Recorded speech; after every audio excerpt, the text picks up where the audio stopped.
continuing on the topic of AEW and AEW fans and the behavior of AEW and AEW fans, have you seen anything online about O'Shea Jackson Jr., who's Ice Cube's son? He was the star of Straight Outta Compton, a great movie. He was fantastic in it, playing his dad. That he's been going at it with AEW fans on Twitter. Have you been following this at all? I have seen it, yes. I haven't been following it, no. You told me right before we went on the air that Ice Cube's son, and I said Ice Cube has a son. I have seen... I got to be honest with you. I saw the name O'Shea Jackson Jr., which I was not familiar with. And on Twitter, I think maybe his picture, does he have a baseball cap on? I said, O'Shea Jackson Jr., he sounds like he plays for the Reds or something, right? I thought he was a baseball player. And I saw that he had some comment about, hey, what the fuck to the AEW fans? I'm allowed to ask questions about who the fuck is on this TV show I'm watching? And I didn't know anything more than that. And then you said he's Ice Cube's son, and he's apparently a big wrestling fan and an accomplished actor, which I was not. Was he in The Watcher? That's the newest thing I've seen lately. No, I have not seen that. I don't know who's in it, but big wrestling fan. He tweets out stuff. And I'll play you some audio because it goes into what we really want to talk about here. Here's him talking about what you just referenced. The AEW fans' reactions to wrestling fans, just having conversations about AEW or asking questions about AEW, anything that isn't blowing AEW. So I'll stop this whenever you want. Here we go. This is from an interview with Chris Van Vliet. If I'm watching someone on AEW and I ask, who is this guy? I don't need you to tell me I'm not a real wrestling fan, to tell me how could you not know such and such who did, who gives a damn? Like, I need you, all right, inform me, bro. Or at least have your programming in a way to let people know why you should love this dude, why you should fuck with this guy. That's something that I feel like is missing.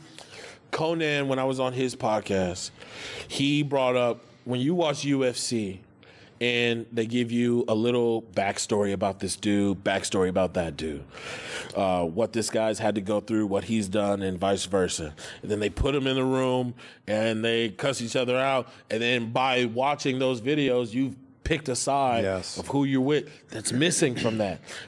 Stop it. How does this fucking guy can they hire him in AEW? How does this fucking guy who just watches the TV show, he knows how to fly the plane, and the pilots are up there goddamn standing on their heads? He gets it.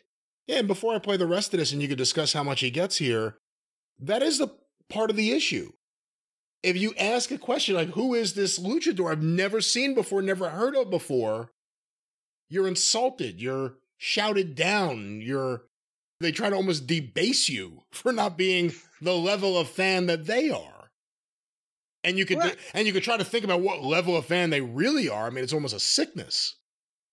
Well, but also, even if it's not being disrespectful for an average fan, we cover the wrestling world, we're supposed to know these people, but average guy's watching the TV show, he's speaking for the fans. He gets it. I want not only to know why I'm supposed to love this guy or hate this guy, but then also something that's overlooked is sometimes they pick people that you can't make anybody love them or hate them because they ain't interesting and nobody gives a shit. So, but those are the two things that you have to have. You have to pick your talent properly so people will either dislike them or like them in large numbers, and you have to give them a reason and a presentation to do so. I keep going. I'm loving this guy so far. What they have is this niche group of people who watch all of these wrestling shows, and they're already in the know. So when they see these names together, it is a dream match for them. But you're trying to sell this to American television, baby. You got to movie that up a little bit. You got to give me some cinema to follow. You know, wait, you got to movie that up a little, baby. You got to movie that up a little, baby. It's the same thing we went through with Ring of Honor's fans in 2011. they didn't want the company to get big enough to actually make a profit and survive if it meant taking away their fucking, Jack Evans trampoline festivals. Who knows what's real and what isn't? But it's an interesting story, the one that the Fullers tell, that when Buddy Fuller was put as the booker in Memphis by his father and Nick Goulas, that he went around ringside and he, after, I guess, noticing the problem, told all the fans sitting at ringside not to come back ever again. That it was them and their reactions and the way they were treating the show that was hurting everything for the company.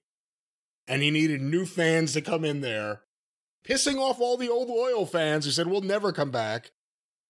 But he got new fans in there with Sputnik Monroe, Billy Wicks, and lots of things. Now, again, who knows what's real and what isn't, well, what you can and can't do. But there is something to be said for the idea we're playing to a very small room. When you go to the big room, the show does change.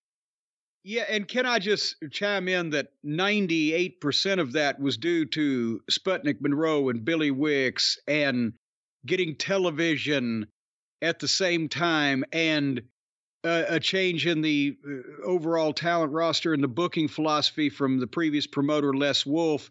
And there were probably, maybe was there a half a dozen wise asses that were causing trouble at the ringside down to Ellis Auditorium that I bet Buddy Fuller did go out there and strong arm, but I don't think he made a grand announcement amongst sections of ringside, right? So all of those things can be true. Yeah, okay. All y'all in the first 3 rows of section C, get the fuck out of here. Don't have a dark enough doorstep again. You c***ers have been sitting there on your hands for too long now. You've killed our business. How things going to Memphis, buddy? I chased away the first 3 rows of ringside. Give me a few more weeks. I'll get the rest of the building empty. And then we can really start cooking. But no, and, hey, Nick Goulas, they said when he was in the 60s, when they were turning him away some weeks from the Hippodrome in Nashville, and it was a big crowd, and the people were late getting in, and he would stand out in the lobby and cuss people. God damn it, go on, move on in there, get out, you got your ticket, God damn it, get on in there. Shove them in the fucking doors, cussing them the whole way. Get the fuck in there.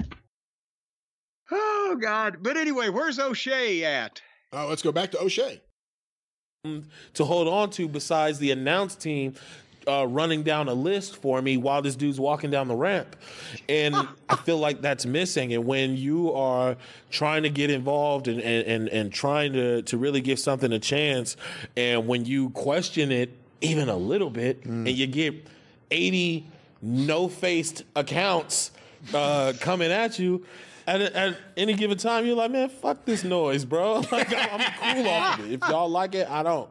And I don't want that. I have people over there that I'm cool with, Well, that's the end of the clip there, but... Oh, man, he gets it. And Chris Van Vliet, the Netherlands' finest journalist, he sounds like Ichabod Crane's partner.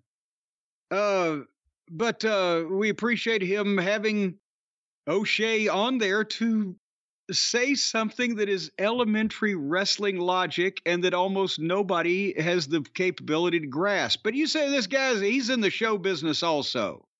So he's got an entertainer's mindset looking at this, so he knows how to attract a crowd for something. And everything he's saying makes sense. It's what we say. It's what other people who watch wrestling hoping it'll make sense even if it's a wacky world. But AEW fans got triggered. We have a few tweets here that were sent over to us. Someone named Drugs Delaney tweeted out and tagged Ice Cube. Man, I never wished Ice Cube pulled out more in my life than when this sped was conceived. To which Ice Cube responded, okay. Fuck your wishes, bitch-ass drughead. Well, I'm glad Ice Cube has the time to flip through Twitter and come to his son's defense, but what the fuck? And then O'Shea Jackson Jr. himself tweeted out, motherfuckers wishing I was never born, because I think AEW and the fans should welcome more people who aren't in the know. And then he makes a big, cry more. IWCD's nuts, you fucking worms. Well, boy, welcome to the club, O'Shea. Me and Brian have got everything ready for you here. All the tablecloths are out and everything. We've been in the same position for a long time. When we state the fucking obvious, and you goddamn so horrible, we hope you die. Well, we will stay on top of this developing story as it develops more in the future, if it develops anything. I don't think anything's developed. And now, is Ice Cube's name O'Shea Jackson? I believe so, yes. Well, that would be why O'Shea Jackson Jr. would be his son then. See, I didn't know his real name was O'Shea Jackson. Well, you're not really into rap. But I don't got to call him Junior. Well, there you go.